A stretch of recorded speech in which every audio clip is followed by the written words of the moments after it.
What's going on, everyone? Welcome back to T3G. My name is Dalibor, and today we're talking about shopping for cameras. Whatever it is that you do the damn thing. Now, if you or the person that you're shopping for is looking to maybe advance their camera game beyond their cell phone, because obviously everyone's going to tell you the cell phone is the first place to start. Most cameras on most phones are pretty damn solid these days.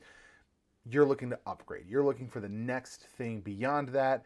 And we're going to talk about 3 solid options, starting with the Insta360 Go 2. Now, I did a review on this about a year ago at this point, and I still think it is a solid choice. Right now, the base price is on sale, $15 off on their site. Looks like there's an Amazon price matching it. And right now, there's a price for $265. It says there's only 4 left, so I don't know what that's about. But that's one of those, it says renewed, that's why.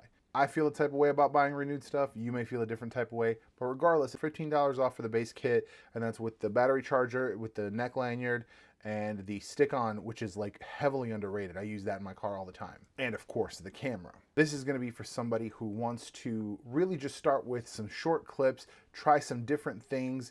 You can get accessories for it that give you some really interesting perspectives, such as their selfie stick, which their software will just erase from existence, so you can almost have like a drone shot look where you place this thing high above yourself, or even attach it to your bike or something. Or I mean, really, you can just hold it out and it will look like nothing's there and you're just being recorded by a floating camera. There's some really interesting possibilities with this camera that I think just can't be done with other things. The next camera I want to talk about is the GoPro. Now, that is a significant step up if you're buying brand new, or if you're buying the newest model, I mean.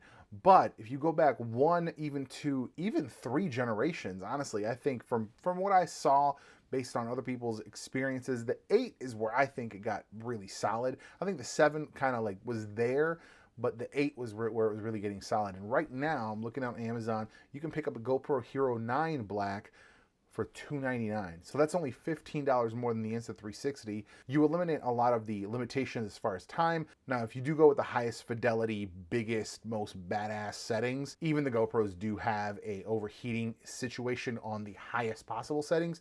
But if you're going to be using it for kind of more regular stuff, this is a really solid choice. With the 9 and the 10, you're going to get the front screen, which I'm a fan of. I've got the 10. If you or the person you're shopping for is looking to get into maybe vlogging or anything like that, or even just to be able to see your shot as you're recording it, you're going to have that front screen, which is nice. And both the 9 and the 10 have the flip out adapter, so it's not even something where you have to put it in a case to get it to attach to an accessory. Plus, the GoPro accessory system is massive at this point. There are so many, they cannot even be counted in any measurable way.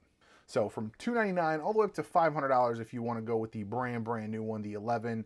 But again, with that, I'm seeing a lot of reviews talking about some heat limitations and things like that at the highest settings. So if you go with more of the 1080p, the regular 4K, not the like ultra 10-bit, whatever else, you know, all the new specs they threw in on it to make it sound like it's a brand new thing, even though it's just an incremental upgrade every year. If you go with regular, normal person settings, you're going to be fine. The only time I've experienced any kind of overheating is when I was recording a long time lapse and I turned my heat on in my car because it was freezing outside.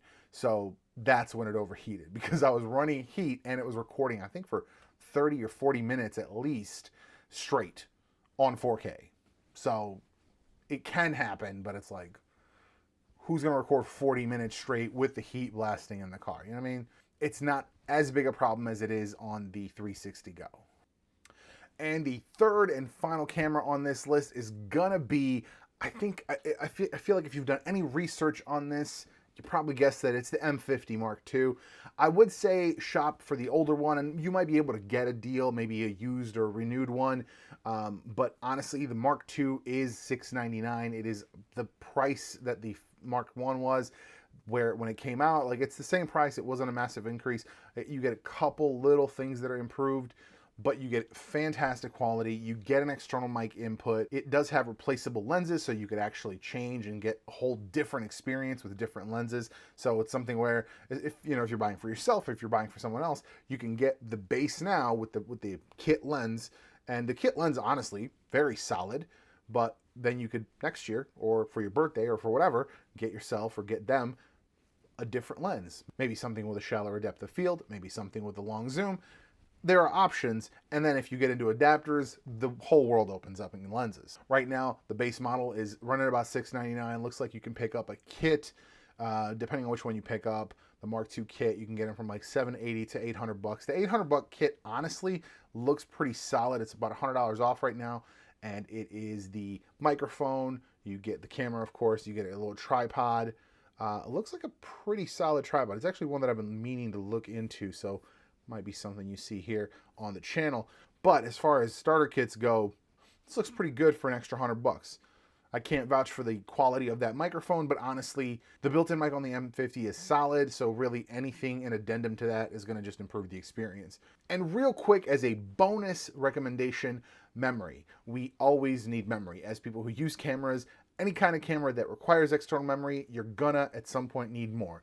Whether it's you burnt out the old one because you just recorded so much stuff, or you lost it, because they will lose it. You will lose it. I have lost several. What you're looking for, the two number one things I can recommend: high speed. That's what you're looking for. You're looking for high speed, and you're looking for brand name. More often than not, I will not recommend seeking out brand name products. However, with memory, there has been a lot of scamming going on online. If the price looks too good to be true, and we're talking like if it's $12 for 2 terabytes, it's probably a scam. So you're looking for brand name and reasonable pricing. There will be some great deals on memory. There always are, but just be careful, especially on online sites, because they could just get one over on you very easily. So make sure it's got reviews and make sure it's a verified store, but buy memory. The holiday season is the best time to stock up on memory for yourself, for others. I mean, hell, you could just toss it in with people's presents. They're gonna be like, what am I gonna need an SD card for? You're gonna be like, you know what? You might need it one day. All right, that's gonna be it for this one. Thank you for watching, and we'll see you in the next one.